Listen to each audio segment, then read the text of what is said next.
Hello students, our next topic is relative velocity। देखिए बेटा, relative velocity क्या होती है। देखिए, जैसा कि नेम सजेस्ट कर रहा है या नाम से ही पता लग रहा है कि किसी एक ऑब्जेक्ट की वेलोसिटी की किसी दूसरे ऑब्जेक्ट की वेलोसिटी से हम तुलना करने वाले हैं। ठीक है, जहां पर भी रिलेटिव का मतलब आ जाए, समझो किसी एक फिजिकल क्वांटिटी को दूसरे के साथ कंपेयर कर रहे हैं, तो वेलोसिटी की बात आ रही है। तो यहाँ पर भी वही है कि किसी एक ऑब्जेक्ट की वेलोसिटी को दूसरे ऑब्जेक्ट के साथ तुलना कर रहे हैं, कंपैरिजन कर रहे हैं। किसी एक ऑब्जेक्ट की वेलोसिटी की दूसरे ऑब्जेक्ट की वेलोसिटी के साथ कंपैरिजन कर रहे हैं, तुलना कर रहे हैं कि किसकी कम है किसकी ज्यादा है। यानी कि पहला ऑब्जेक्ट दूसरे ऑब्जेक्ट के रिस्पेक्ट में कितना तेज या कितना स्लो चल रहा है, वो उसकी रिलेटिव वेलोसिटी कहलाएगी। ठीक है, जैसे कि मान लीजिए एक ऑब्जेक्ट है, इस डायरेक्शन में 40 किलोमीटर पर आवर की स्पीड से मूव कर रहा है। ठीक है, ये आपका यह ऑब्जेक्ट ए है, ये आपका मान लीजिए कोई ऑब्जेक्ट बी है। ठीक है, इसकी वेलोसिटी मान लीजिए कितनी है, 30 kilometre per hour. Object B भी मूव कर रहा है, लेकिन उसकी स्पीड कितनी है, 30 kilometre per hour. Object A भी मूव कर रहा है, उसकी स्पीड कितनी है, 40 किलोमीटर पर आवर। तो देखो, हम इसकी तुलना करेंगे, ए बी से कितना फास्ट या कितना स्लो चल रहा है। हमें रिलेटिव वेलोसिटी ऑफ ए बतानी है, ए की रिलेटिव वेलोसिटी बतानी है। इसका मतलब क्या है कि ये ऑब्जेक्ट ए है, ये बी के कंपेरेटिव कितना स्लो है, कितना फास्ट चल रहा है। तो देखो, बी चल रहा 30 से, ये चल रहा है 40 से, तो ये ऑब्जेक्ट ए 30 से कितना फास्ट चल रहा है। तो मैंने क्या दिया इसको वी ए, यानी कि relative velocity V A B इसके होगा vector of V A minus vector of V B. Velocity of object A minus velocity of object B, that is 40 minus 30, यानी कि 10 किलोमीटर पर आवर। प्लस की है, इसका मतलब फास्ट चल रहा है। ठीक है, तो देखिए ऑब्वियसली बात है, यहां से क्या पता चला कि ऑब्जेक्ट ए ऑब्जेक्ट बी से कितनी ज्यादा स्पीड से चल रहा है, 10 किलोमीटर पर आवर। ठीक है, क्या हम यह भी कह सकते हैं, अगर मैं इस 30 को 0 कर दूं, अगर मैं इस 30 को 0 कर दूं, यानी कि ऑब्जेक्ट बी को मैं किसमें मानूं, रेस्ट में। ठीक है, तो इसका मतलब क्या हुआ, अगर ऑब्जेक्ट बी को रेस्ट में मानूंगा तो ऑब्जेक्ट ए की स्पीड कितनी आ गई, 10 किलोमीटर पर आवर।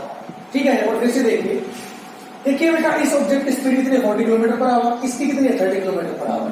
मैंने कहा कि ए की वेलोसिटी बी के रिस्पेक्ट में बतानी है, यानी कि relative velocity of A with respect to B. A की वेलोसिटी बी के रिस्पेक्ट में कितनी कम या कितनी ज्यादा है। तो देखिए, आपको पता है इसकी कितनी है, 40 किलोमीटर पर आवर, इसकी कितनी है, 30 किलोमीटर पर आवर। इसकी वेलोसिटी में से इसकी वेलोसिटी घटा देंगे, कितना आ गया, 40 माइनस 30, यानी कि 10 किलोमीटर पर आवर। इसका मतलब क्या हुआ कि ऑब्जेक्ट ए ऑब्जेक्ट बी से 10 किलोमीटर पर आवर की स्पीड से ज्यादा स्पीड से चल रहा है। ठीक है, ऑब्जेक्ट ए ऑब्जेक्ट बी से 10 किलोमीटर पर आवर की स्पीड से ज्यादा स्पीड से मूव कर रहा है, यानी कि उसकी स्पीड ऑब्जेक्ट बी की स्पीड से इतनी ज्यादा है। ऑब्जेक्ट ए की स्पीड ऑब्जेक्ट बी की स्पीड से 10 किलोमीटर पर आवर ज्यादा है। ठीक है, एक तरीका तो समझने का ये है। दूसरा समझने का ये है कि मान लीजिए ऑब्जेक्ट बी रेस्ट में, यानी कि 30 किलोमीटर पर आवर है ना, ये समझो रेस्ट की वेलोसिटी, यानी कि इसको मैंने 0 कंसीडर कर दिया। तो इसका मतलब भी यही हुआ कि आप ऑब्जेक्ट, अगर मैं इस ऑब्जेक्ट बी को रेस्ट में मान रहा हूं, तो ये ऑब्जेक्ट ए इस बी के रिस्पेक्ट में कितना फास्ट चल रहा है, कितनी स्पीड से चल रहा है। ठीक है, अगर मैंने ऑब्जेक्ट बी को रेस्ट में मान लिया, तो हमें ये बताना है कि ऑब्जेक्ट बी कितनी स्पीड से चल रहा है। तो अगर ये रेस्ट में है, ठीक है, तो ऑब्वियसली बात है ये कितनी स्पीड से चलेगा, तब भी बेटा कितनी स्पीड से चलेगा, 10 किलोमीटर पर आवर की स्पीड से। ठीक है, अगर ऑब्जेक्ट बी के साथ मैं इसकी तुलना करूं, तो ऑब्जेक्ट बी को मैं कुछ देर के लिए कंसीडर करूं माइंड के अंदर कि ये रेस्ट में है, तो इसकी स्पीड तब भी कितनी कराएगी, 10 किलोमीटर पर आवर की। क्योंकि इधर 30 को 0 किया है, तो इसमें से भी 30 किलोमीटर, इधर 30 किलोमीटर पर आवर को 0 कंसीडर कर लिया, तो इस 40 में से भी 30 किलोमीटर को मैं 0 ही कंसीडर करूंगा। अगर ये 30 kilometre per our 0 kilometre per our के बराबर है, तो इसका 30 किलोमीटर पर आवर भी 0 के बराबर होगा, तब भी उसकी वेलोसिटी कितनी बचेगी, 10 किलोमीटर पर आवर। तो ए की velocity relative velocity of object A with respect to B is 10 kilometre per hour. ठीक है, तो देखिए बेटा, इसको हमने कुछ इस तरह से डिफाइन किया है यहाँ पर। Relative velocity of body A with respect to B is the rate of change of position of A with respect to B. कहता है कि अगर आपको किसी बॉडी ए की वेलोसिटी निकालनी है विद रिस्पेक्ट टू बी, तो इसका मतलब ये हुआ कि ऑब्जेक्ट ए बी के रिस्पेक्ट में किस रेट से अपनी पोजीशन को चेंज कर रहा है, वो रेट क्या कहलाएगी, उसकी रिलेटिव वेलोसिटी। अब इसका मतलब देखो, यहाँ पर ये जो ऑब्जेक्ट ए है, ये बी के रिस्पेक्ट में अपनी पोजीशन को किस रेट से चेंज कर रहा है, किस रेट से चेंज कर रहा है, 10 किलोमीटर पर आवर की रेट से चेंज कर रहा है। यानी कि इसकी जो पोजीशन है बी के रिस्पेक्ट में कितनी स्पीड से चेंज हो रही है, 10 किलोमीटर पर आवर की स्पीड से चेंज हो रही है। तो यहाँ पर 10 किलोमीटर पर आवर क्या है इसकी रिलेटिव वेलोसिटी।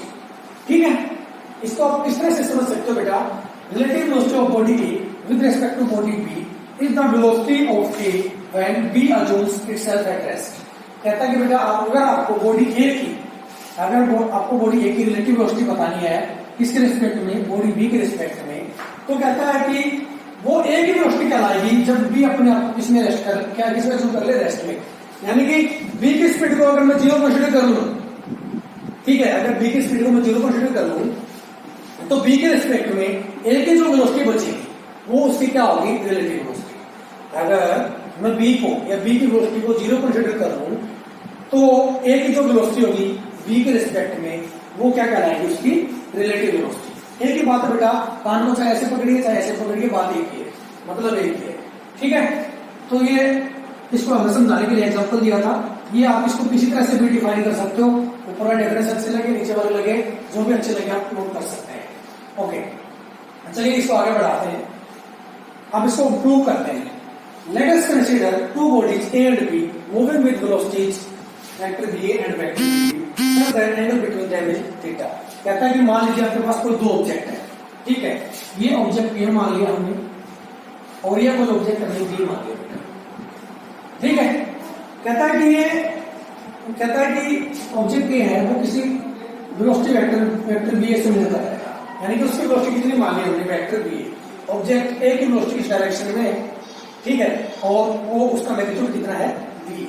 ठीक है, इसी प्रकार ऑब्जेक्ट बी की हमने वेलोसिटी कंसीडर की है वी, ठीक है, कितनी कंसीडर कर ली, वेक्टर बी।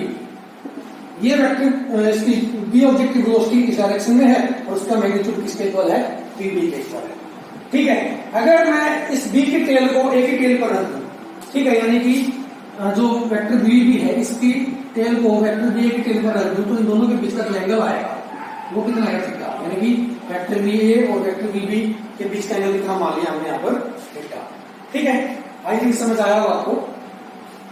इसको आप कुछ भी ले सकते हो, जरूरी नहीं कि एंगल इतना ही हो, ये कम ज्यादा भी हो सकता है, आपका ये भी हो सकता है कि अगर मान लो वेक्टर बी की वेलोसिटी है, ठीक है, डायरेक्शन में, तो भी इस एंगल को हम क्या कंसीडर करेंगे, थीटा।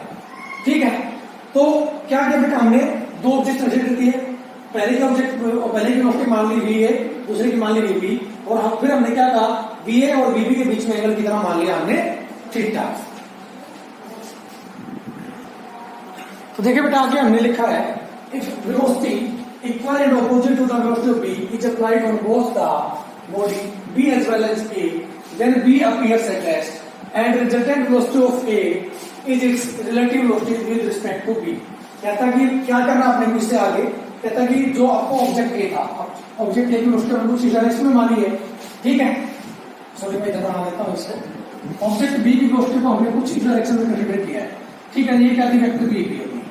तो कहता है कि इसके इक्वल और ऑपोजिट क्या करेंगे, हम इतनी वेलोसिटी अप्लाई कर देंगे, ठीक है, इस डायरेक्शन में। तो अगर ये इधर की जो वेलोसिटी दी है वेक्टर ये भी थी तो ये कितनी होगी, माइनस वेक्टर बी। अगर इससे वेलोसिटी में से इतनी वेलोसिटी को हम सब्ट्रैक्ट कर देंगे तो रिजल्टेंट क्या आ गया, 0। यानी कि जो ऑब्जेक्ट बी है अब यहाँ पर वो आपको किसमें दिखाई देगा, किसमें महसूस होगा, रेस्ट में। फिर क्या करेंगे बेटा, सेम वेलोसिटी को हम ए के ऊपर भी अप्लाई करेंगे। ये क्या था आपका वेक्टर बी है, जो वेलोसिटी हमने बी पर अपोजिट डायरेक्शन में अप्लाई किया है उतनी हम क्या करेंगे, इसमें नीचे की तरफ अप्लाई कर देंगे। ठीक है, तो आपको दिख रहा होगा ये दोनों वेक्टर्स यहाँ पर, वेक्टर बी ए और माइनस वेक्टर बी बी। ठीक है, ये एक पैरेललोग्राम की दो साइड्स को रिप्रेजेंट कर रहे हैं। तो क्या करूं, अगर मैं माइनस वेक्टर बी बी के पैरेलल एक वेक्टर ड्रा कर दूं और इसी प्रकार वेक्टर बी ए के पैरेलल एक वेक्टर ड्रा कर देता हूं यहां से, तो इनका जो इसका जो डायगोनल होगा, ठीक है, इसका जो डायगोनल होगा वो क्या कहलाएगा, रिलेटिव वेलोसिटी। यानी कि जो रिजल्टेंट वेलोसिटी है, ठीक है, ये यहां पर हमारी क्या है, relative velocity, that is vector B A minus vector B B. ठीक है, ये जो आपको रिजल्टेंट नजर आ रहा है या डायगोनल जो नजर आ रहा है इस पैरेललोग्राम का, ये हमारी क्या है यहाँ पर, रिलेटिव वेलोसिटी। तो लिखा है इधर हमने, so relative velocity of A with respect to B is, कहता है कि इसलिए ऑब्जेक्ट ए की जो वेलोसिटी है किसके रिस्पेक्ट में, बी के रिस्पेक्ट में, यानी कि ऑब्जेक्ट ए की वेलोसिटी किसके रिस्पेक्ट में, बी के रिस्पेक्ट में, या सिंपली क्या कह सकते हैं relative velocity of A with respect to B is given by, हमने किससे लिख दिया इसमें वेक्टर बी ए बी, ठीक है। वेक्टर बी ए बी किसके इक्वल होगा बेटा, अब देखो यहाँ पर क्या हो रहा है, एक वेक्टर में से दूसरे वेक्टर को सब्ट्रैक्ट किया जा रहा है ना, वेक्टर बी ए में से वेक्टर बी को सब्ट्रैक्ट कर रहे हैं हम, तो उस टाइम पर जो हमारी वेलोसिटी आ रही है वो क्या है, हमारी रिलेटिव वेलोसिटी, ठीक है। तो यानी कि इसको हम सिंपली वेक्टर बी ए भी लिख सकते हैं, और वेक्टर बी ए भी किसके इक्वल होगा, vector B A minus vector B B के इक्वल, ठीक है। तो अब इधर क्या आया, vector B A equal to में vector B A minus vector B B. तो इसलिए देखिए बेटा इसका मतलब क्या हुआ, hence relative velocity of body A with respect to B is equal to the difference of velocity of body A and B. इसका मतलब क्या हुआ, कहता है कि जो ए की वेलोसिटी है, जो सॉरी रिलेटिव वेलोसिटी है बॉडी ए की किसके रिस्पेक्ट में, बी के रिस्पेक्ट में, यानी कि relative velocity of A with respect to B is equal to the difference of velocity of body A and B, यानी कि जो ऑब्जेक्ट ए है और बी है उन दोनों की वेलोसिटी का अगर हम डिफरेंस, उन दोनों का डिफरेंस ले लें, अगर ऑब्जेक्ट ए की वेलोसिटी का और ऑब्जेक्ट बी की वेलोसिटी का हम क्या ले लें, डिफरेंस ले लें, तो वो डिफरेंस किसके इक्वल होगा, रिलेटिव वेलोसिटी के इक्वल होगा, ठीक है। तो ध्यान रखें जब रिलेटिव वेलोसिटी की बात आए तो समझो मेरी बात क्या है वहां पे कि उन दोनों की वेलोसिटी का डिफरेंस है, ठीक है। वेक्टर बी ए और वेक्टर बी बी यानी कि ऑब्जेक्ट ए की वेलोसिटी और बी की वेलोसिटी के सबट्रैक्शन के इक्वल है या डिफरेंस के इक्वल है, ठीक है। अगर आपसे पूछा जाए अब, ठीक है ये आ गया आपकी वेक्टर बी ए बी यानी कि relative velocity of A with respect to B, object A की रिलेटिव वेलोसिटी किसके रिस्पेक्ट में, बी के रिस्पेक्ट में, किसके इक्वल हुई, ऑब्जेक्ट ए और ऑब्जेक्ट बी की वेलोसिटी का डिफरेंस इक्वल। अगर आपसे पूछा जाए कि इसका मैग्नीट्यूड क्या होगा तो कैसे लिखेंगे बेटा,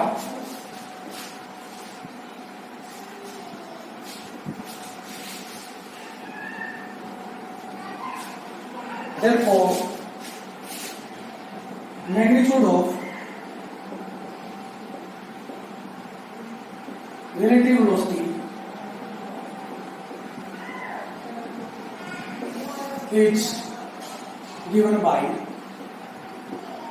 अब आपको पता है पैरालेलोग्राम लॉ के अंदर या ट्रायंगल लॉ के अंदर हम जो भी आपका रिजल्टेंट होता था उसका मैग्नीट्यूड कैसे लिखते थे, magnitude of vector B A B is equal to में under root of magnitude of vector B A का होल स्क्वायर प्लस में magnitude of vector B B का होल स्क्वायर प्लस में 2 इंटू में magnitude of vector B A magnitude of vector B B cos of theta, ठीक है बेटा। अगर मान लीजिए बी ए का मैग्नीट्यूड क्या मान लिया हमने, इफ वेक्टर बी ए इसका मैग्नीट्यूड क्या मान लिया हमने, बी के इक्वल, और वेक्टर बी का मैग्नीट्यूड किसके इक्वल मान लिया, बी के इक्वल, तो ये रिलेशन किसके बराबर हो जाएगी,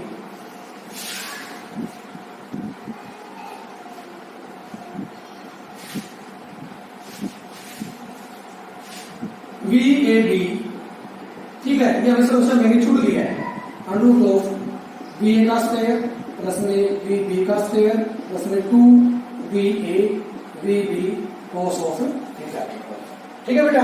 तो ये क्या आ गया, रिलेटिव वेलोसिटी का मैग्नीट्यूड आ गया। अगर आपको डायरेक्शन निकालनी है तो डायरेक्शन किसके इक्वल हो,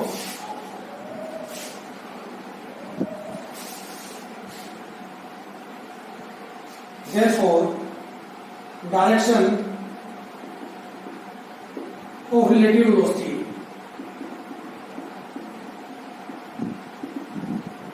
is given by is equal to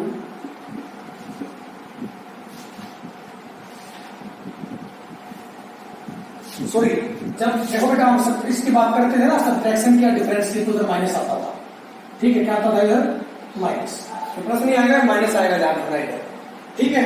जब हम क्या करते थे पहले हम वेक्टर एडिशन पे अप्लाई करते थे तो प्लस आता था, जब डिफरेंस पे या सब्ट्रैक्शन पे करते थे तो माइनस आता था, ठीक है। कैसे आता वो सब्ट्रैक्शन वेक्टर से आपने पढ़ा है, अगर को डाउट है तो फिर से एक बार उसको पढ़ लें। ओके, अब आते हैं direction of relative velocity is given bye, कहता है कि रिलेटिव वेलोसिटी डायरेक्शन क्या होगी, तो डायरेक्शन के लिए हम क्या करते थे, वेक्टर बी ए के साथ इसका जो एंगल बनता था, ठीक है, वेक्टर बी ए के साथ यानी कि जो फर्स्ट वेक्टर के साथ ये रिजल्टेंट जो डायरेक्शन बनाता था वो रिलेटिव वेलोसिटी की डायरेक्शन होती थी। तो ये किसके इक्वल होगा बेटा, देखना इधर टेंजेंट ऑफ अल्फा। अगर मैं इसको ए बी की फॉर्म में कर लूं तो भी क्या था, बी साइन थीटा, यानी कि बी की जगह कौन है, B B sine theta plus A minus B, यानी कि वी ए, ठीक है, V A minus V B cos of theta. ठीक है बेटा, इस फॉर्मूले से हम क्या निकालेंगे, direction of resultant of vectors.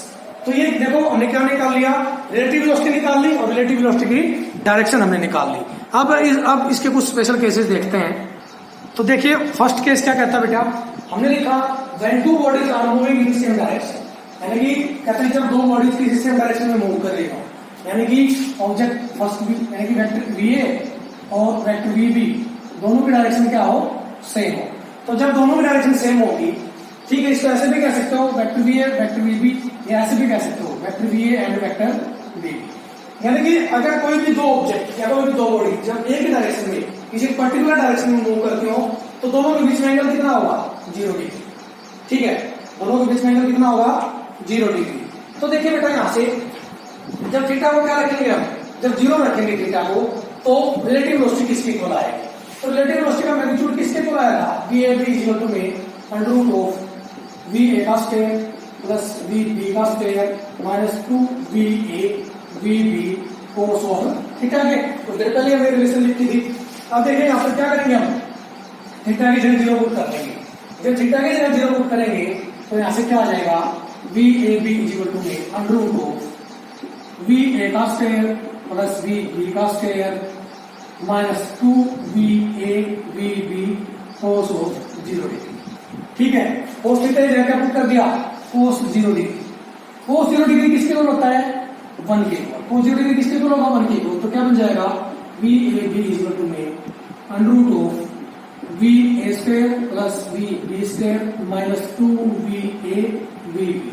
देखो बेटा कुछ ऐसा बन रहा है, A square plus B square minus 2 A B, that is किसके इक्वल आए, V A minus V B का होल स्क्वायर। ठीक है, स्क्वायर से रूट कैंसिल आउट, स्क्वायर से रूट कटेगा तो क्या आ जाएगा, V A B equal to में V A minus V B. क्या आ गया, V A minus V B. इसका मतलब क्या हुआ, सो इधर हमने लिखा so when two bodies are in motion along same direction, कहता कि जब कोई भी दो बॉडी या कोई भी दो ऑब्जेक्ट एक डायरेक्शन में मूव कर रहे हो, then magnitude of their relative velocity, तो कहता है कि उस टाइम पर उनकी relative velocity of magnitude is equal to the difference of magnitude of their velocity. किसके इक्वल होगा, कहता है कि जब भी कोई दो ऑब्जेक्ट या कोई दो बॉडी एक पर्टिकुलर डायरेक्शन में मूव कर रही हो, एक सिंगल डायरेक्शन में मूव कर रही हो, तो उनकी रिलेटिव वेलोसिटी का मैग्नीट्यूड उन दोनों ऑब्जेक्ट की वेलोसिटी का डिफरेंस के इक्वल होगा। ठीक है, कहता है कि उनकी रिलेटिव वेलोसिटी का मैग्नीट्यूड उन दोनों ऑब्जेक्ट की वेलोसिटीज के डिफरेंस के इक्वल, यानी कि फर्स्ट ऑब्जेक्ट की वेलोसिटी में से दूसरे ऑब्जेक्ट की वेलोसिटी को घटा देंगे तो उन दोनों रिलेटिव वेलोसिटी का मैग्नीट्यूड अपने को मिल जाएगा। ठीक है बेटा, तो ये था आपका फर्स्ट केस, यानी कि जब दो ऑब्जेक्ट किसमें थे, किसी एक पर्टिकुलर डायरेक्शन में थे या सेम डायरेक्शन में थे। अब देखिए बेटा सेकंड केस। ठीक है, सेकंड स्पेशल केस क्या कहता है, when two bodies are moving in opposite direction, कहता है कि जब कोई भी दो ऑब्जेक्ट अपोजिट डायरेक्शन में मूव कर रहे हो, यानी कि ऑब्जेक्ट ए ठीक है इस डायरेक्शन में मूव कर रहा हो और ऑब्जेक्ट बी इस डायरेक्शन में मूव कर रहा हो। ठीक है, ऑब्जेक्ट ए की डायरेक्शन उस साइड है, बी की डायरेक्शन इस साइड है, तो दोनों के बीच में जो एंगल होगा वो कितना होगा, 180 डिग्री। ठीक है, जब भी कोई दो ऑब्जेक्ट अपोजिट डायरेक्शन में मूव करेगा तो दोनों के बीच में एंगल कितना होगा, 180 डिग्री। तो देखिए बेटा जब थीटा 180 डिग्री के इक्वल होगा तो इन दोनों की जो रिलेटिव वेलोसिटी होगी वो किसके इक्वल होगी, magnitude of their relative velocity is equal to में वी ए का स्क्वायर प्लस में वी बी का square minus 2 V A V B cos of theta.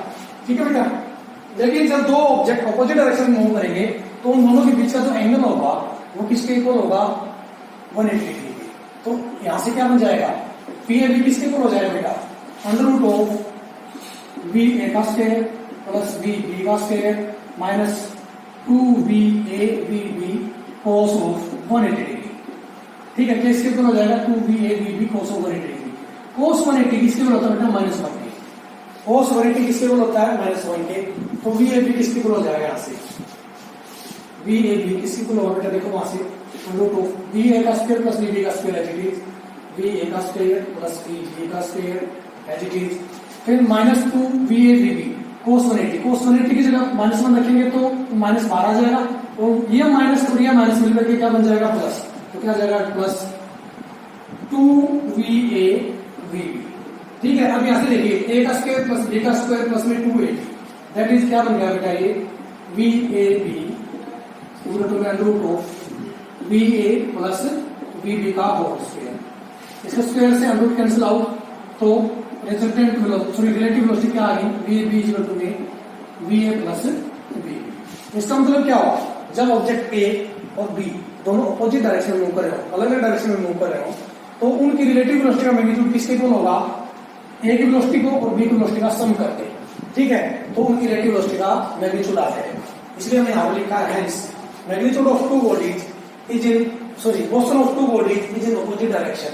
कहता है कि जब कोई भी दो ऑब्जेक्ट अपोजिट डायरेक्शन में मूव कर रहे हो, then magnitude of their relative velocity, कहता है कि तब उनके रिलेटिव वेलोसिटी का magnitude is equal to the किसके इक्वल होगा, sum of magnitude of their velocity, कि उनकी वेलोसिटीज के मैग्नीट्यूड के सम के इक्वल होगा। तो इधर भी यही हुआ है ना कि ये ऑब्जेक्ट ए की वेलोसिटी का मैग्नीट्यूड, बी की वेलोसिटी का मैग्नीट्यूड, दोनों को मैग्नीट्यूड को जोड़ देंगे तो रिलेटिव वेलोसिटी का मैग्नीट्यूड आ जाएगा।